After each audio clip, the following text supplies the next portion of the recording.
Hello my dear friends, আপোনালোকক পুনৰ এটি নতুন ভিডিঅলৈ আন্তৰিক স্বাগতম জনাইছো। আজি আমি এই ভিডিঅটিত ইন্ডিয়ান পলিটি সম্পৰ্কে 20টা অতি দৰকাৰী প্ৰশ্ন আলোচনা কৰি লৈছো আৰু এই প্ৰশ্নসমূহ যোৱা বছৰৰ আসাম ডাইৰেক্ট ৰিক্ৰুটমেন্ট এক্সামৰ পৰীক্ষাত যিখিনি প্ৰশ্ন দিয়া আছিল তাৰ লগতে আন কেইটামান দৰকাৰী প্ৰশ্ন সন্নিবিষ্ট কৰা হৈছে যিবিলাক প্ৰায় পৰীক্ষা দিয়া থাকে।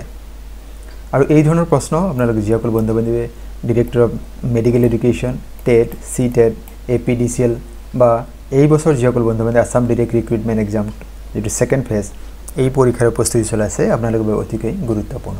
সম্পূৰ্ণকৈ ভিডিঅটি চাব, নিশ্চয়কৈ ইয়াৰ দ্বাৰা যথেষ্ট উপকৃত হ'ব।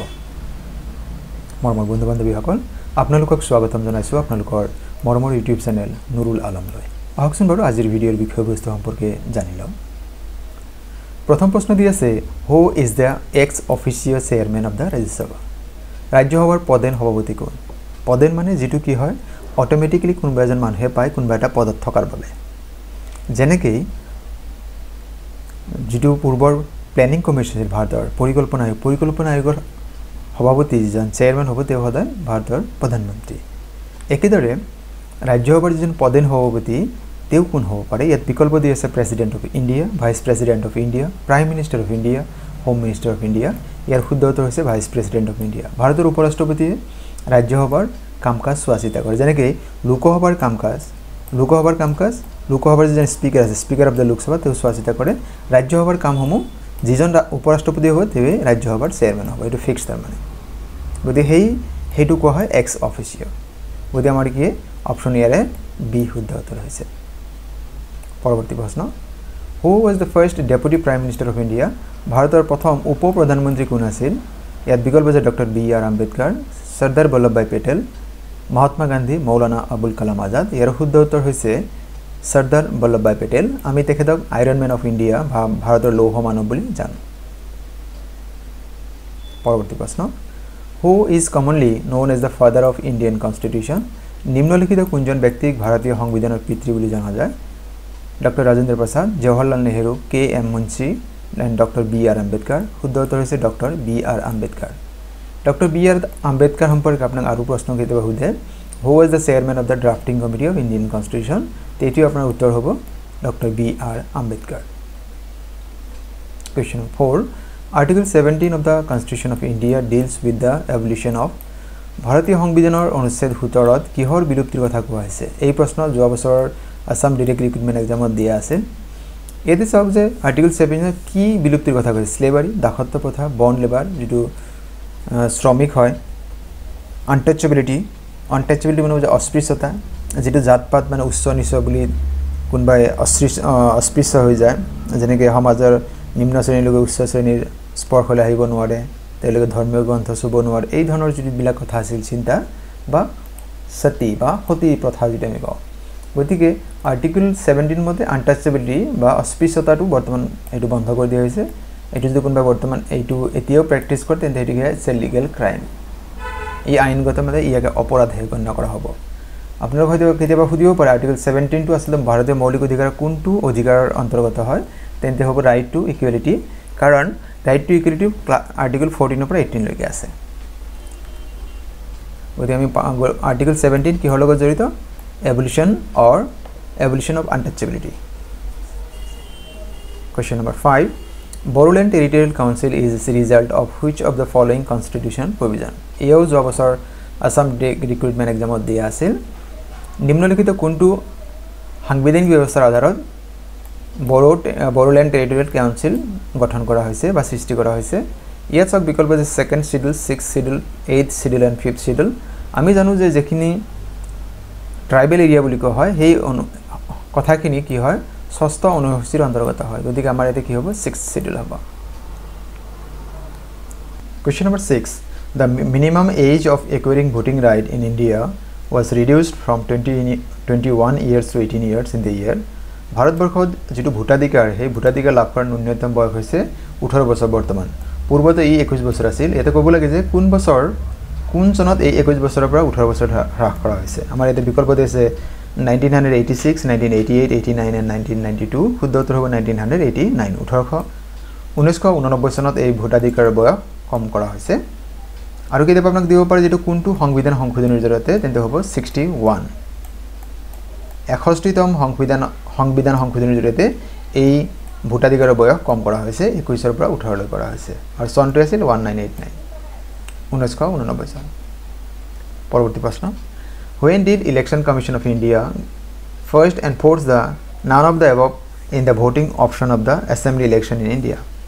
ভাৰতৰ নিৰ্বাচনী আয়োগে ভাৰতৰ বিধানসভা নিৰ্বাচন কেতিয়া প্ৰথমবাৰৰ বাবে নোটা বিকল্প বলবৎ কৰে নোটা মানে none of the above আপুনি নিশ্চয় যিসকলে ভোটদান কৰিছে গম পায় যে যিটো ইভিএম হয় তাৰে একেবাৰে শেষৰ ফালে এটা যিমানখিনি ধৰক ক্যান্ডিডেট তাৰ এগেইনষ্টে ছবি থাকিব আমি তাৰ এটা বুটানত প্ৰেছ কৰি ভোট দিব পাৰো একেবাৰে শেষৰটো যেটো থাকে সেই তালিকাৰ হেৰিত কি থাকে নোটা মানে none of the above আপুনি তাৰে ওপৰৰ কোনো এটা পছন্দ আপুনি কৰা নাই গতিকে এইটো কোৱা হয় নোটা এতিয়া সেই নোটা কেতিয়াৰ পৰা প্ৰযোজ্য কৰা হৈছে ইয়াত বিকল্প হৈছে আগষ্ট 2012 আগষ্ট 2013 15 and 14 শুদ্ধ উত্তৰ হ'ব 2013 নৱেম্বৰ 2013 ৰ পৰা এই নোটা অপশনটো ইমপ্লিমেন্ট করা হয়েছে এনফোর্স করা হয়েছে Question number 8 which of the following words does not appear in the preambles of the Constitution of India এয়া 2022 আসাম ডাইরেক্ট ৰিক্ৰুটমেন্টৰ কোয়েশ্চন হয় ভাৰতীয় সংবিধানৰ প্ৰস্তাৱনাত নিম্নলিখিত কোনটো শব্দ সন্নিবিষ্ট কৰা হোৱা নাই secular democratic socialist and federal এই প্ৰথম তিনিটা বিকল্প এইখিনি আমাৰ সংবিধানৰ প্ৰস্তাৱনাত আছে ফেডাৰেল শব্দটো কত উল্লেখ নাই গতিকে আমাৰ অপশন ডি শুদ্ধ উত্তৰ Question number 9 which form of democracy is followed in India এটো যোৱা বছৰৰ প্ৰশ্ন হয় ভাৰতবৰ্ষত কোন প্ৰকাৰৰ গণতন্ত্ৰ অনুসৰণ কৰা হয় representative democracy participatory democracy parliamentary democracy and presidential democracy শুদ্ধ উত্তৰ হ'ব option C parliamentary form of democracy কাৰণ আমি স্বাধীনতা লাভৰ পূৰ্বে আমাৰ দেশখন ইংলেণ্ডৰ শাসন কৰি আছিল আৰু তেওঁলোকৰ যেটো সংসদীয় পদ্ধতি চৰকাৰ হেইটোৱে আমি ইয়াতে এপ্লাই কৰো পৰৱৰ্তী প্ৰশ্ন Question number 10 Who holds the position of the chairman of Niti Aayog Niti Aayogৰ পদেন চেয়াৰম্যান গৰাকী কোন হয় যোৱা বছৰৰ প্ৰশ্ন হয় এটো Prime Minister of India Finance Minister of India Governor Reserve Bank of India and President of India শুদ্ধ উত্তৰ হ'ব নীতি আয়োগৰ চেয়াৰম্যান সদায় কি হ'ব Prime Minister of India ভাৰতৰ প্ৰধানমন্ত্ৰী নীতি আয়োগৰ অধ্যক্ষ হ'ব Question number 11 Who is the first law and justice minister of India ভাৰতৰ প্ৰথম আইন আৰু ন্যায় মন্ত্ৰী কোন আছিল যোৱা বছৰৰ প্ৰশ্ন হয়টো আসাম ডাইৰেক্ট ৰিক্ৰুটমেন্ট এক্সামৰ ইয়াত বিকল্প দিছে Vallabhbhai Patel C Rajagopalachari Maulana Abul Kalam Azad and doctor B R Ambedkar শুদ্ধ উত্তৰ ডক্টৰ বি আৰ আম্বেদকাৰ আৰু আপোনাক কেতিয়াবা দিব পাৰে was the first education minister of India তেতিয়া হ'ব মৌলানা আবুল কালাম আজাদ পৰৱৰ্তী প্ৰশ্ন The Right to Education Act as a fundamental right was enacted under শিক্ষাৰ অধিকাৰ আইনখন মৌলিক অধিকাৰ হিচাপে কিহৰ অধীনত প্ৰণয়ন কৰা হৈছে আৰ্টিকল 21A 25 23 and 18 শুদ্ধ উত্তৰ হ'ব আৰ্টিকল 21A বা আৰ্টিকল 21A অনুচ্ছেদ মতে আসলতে ৰাইট টু এডুকেশন এটো এটা ফান্ডামেন্টাল ৰাইট হিচাপে গণ্য কৰা হয় 13 Money bill has been defined as in the Constitution of India under article ভাৰতীয় সংবিধানৰ কোনটো অনুচ্ছেদত বিত্তীয় বিধেয়ক কোনটো অনুচ্ছেদ বিত্তীয় বিধেয়কৰ লগত জড়িত Yet because Article 352, 110, 125 and Article 32 শুদ্ধ উত্তৰ হ'ব Article 110 বিত্তীয় বিধেয়ক সম্পৰ্কে বা মানি বিল সম্পৰ্কে ভাৰতীয় সংবিধানৰ 110 নম্বৰ অনুচ্ছেদ বা আৰ্টিকলত উল্লেখ আছে ইয়াত লগত আৰু দুটা কথা আমি জানি ৰাখিলে ভাল যে মানি বিল অন্য সাধাৰণ এটা বিধেয়ক বা অন্য অৰ্ডিনাৰী বিল বিলাক কি হয় আমি লোকসভা ৰাজ্যসভা যিকোনোতে উত্থাপন কৰিব পাৰো কিন্তু বিত্তীয় বিধেয়ক কেৱল মাত্ৰ লোকসভাতহে উত্থাপন কৰা হয় ইয়াৰ উপৰিও এটা বিল বিত্তীয় বিধেয়ক হয় নে নহয় এই কথাখিনি লোকসভাৰ অধ্যক্ষজনে নিৰ্ধাৰণ কৰে Yes, a Lok Sabha speaker decides whether a bill is money bill or not. Question 14 Who was elected as the president of India as an independent candidate? নির্দলীয় প্রার্থী হিসেবে কোনে ভারতের রাষ্ট্রপতি নির্বাচিত হয়েছিল ভিবি গিরি ফখরুদ্দিন আলী আহমেদ ডক্টর এপিজে আব্দুল কালাম নীলম সঞ্জীব রেড্ডি শুদ্ধ উত্তর VB Giri Question 15 The Constitution of India come into force on ভারতীয় সংবিধান কেতিয়াৰ পৰা কাৰ্যকৰী কৰা হৈছে ইয়াত যিখিনি বিকল্প দি আছে ইয়াত চাওক আমাৰ দুটা কনফিউজিং ইনফৰমেশন থাকে 26th of January 1950 তেতিয়াৰ পৰা কি কৰা হয় কাৰ্যকৰী কৰা হয় বা কাম ইনটু ফোৰ্স অৰ এনফোৰ্স আকৌ আপোনাক কেতিয়াও দিব পাৰে যে ভাৰতীয় সংবিধান কেতিয়াৰ পৰা গৃহীত কৰা হৈছিল তেতিয়া হ'ব 26th of November 1949 ভাৰতীয় সংবিধানখন 1949 চনৰ 26 নৱেম্বৰ তাৰিখে গৃহীত কৰা হৈছিল ইয়াতে দিয়া আছে the Constitution of India was adopted on 26th of November 1949. Question number 16. Who addresses the nation from the Red Fort on every Independence Day of India? ভারতের স্বাধীনতা দিবসত কোনে লাল কিল্লার পৰা দেশবাসীক সম্বোধন কৰে? বিকল্প দিছে home minister of India, president of India, vice president of India, and prime minister of India. শুদ্ধ উত্তৰ হ'ব ভাৰতৰ প্ৰধানমন্ত্ৰী, prime minister of India. Question number 16. How does the Constitution of India describe India as? ভাৰতৰ সংবিধানত ভাৰতবৰ্ষক কি হিচাপে বৰ্ণনা কৰা হৈছে? এই কথাখিনি আৰ্টিকল 1ত বৰ্ণনা কৰা হৈছে ভাৰত এখন কি হয়। ইয়াত বিকল্প আছে ইউনিটাৰী ষ্টেট, একাত্মক ৰাষ্ট্ৰ, এ ইউনিয়ন অফ ষ্টেটছ, ৰাষ্ট্ৰসমূহৰ সংগৰাজ্য। অলৰেডি অপশ্যন দি আছে বহুত A and B are correct and none of the above. C আৰু ডি দুইটাই অশুদ্ধ, তাৰ উপৰিও এ অশুদ্ধ, ভাৰত ইউনিটাৰী নহয়, গতিকে আমাৰ কি হ'ব অপশ্যন বি শুদ্ধ উত্তৰ হ'ব। আৰু এইখিনি আৰ্টিকল 1ত লিখা আছে, আপোনালোকে কাইণ্ডলি নোট ডাউন কৰি ল'ব। Question number 18. The Liberhan commission is related to the investigation of, Liberhan আয়োগ কিহৰ লগত জড়িত? ইয়াত চাওক reservation of minorities, Babri Masjid devolution, commonwealth games scam and right to information. এই কথাখিনি আচলতে আছিল এই Liberhan commission is related to the investigation of the Babri Masjid demolition. Question number 19. Which Constitution Amendment Act discontinued the Anglo-Indian reserved seats in the Parliament and state legislatures?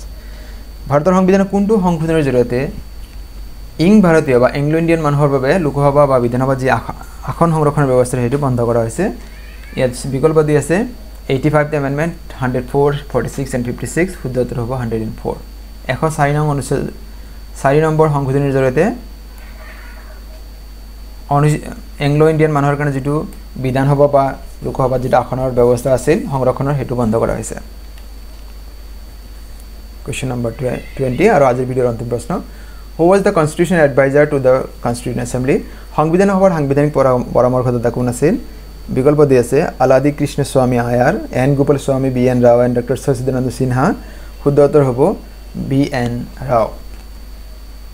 তেখেত আছিল ভাৰতীয় সংবিধান সভাৰ সাংবিধানিক পৰামৰ্শদাতা আছিল তেওঁ। মৰমৰ বন্ধু বান্ধৱীসকল, আজিৰ ভিডিঅ'ৰ বিষয়বস্তু ইমানেই। আপোনালোকে আজিৰ ভিডিঅ'ৰ বিষয়বস্তু কেনে পালে জনাব, আৰু যদি ইয়াতে কিবা ভুল দেখা পাইছে আপোনালোকে আঙুলি দিলে নথৈ হ'ম। আৰু আজিৰ এই ভিডিঅ' আপোনালোকে সম্পূৰ্ণকৈ চোৱাৰ বাবে আপোনালোকক জনাইছোঁ অশেষ ধন্যবাদ।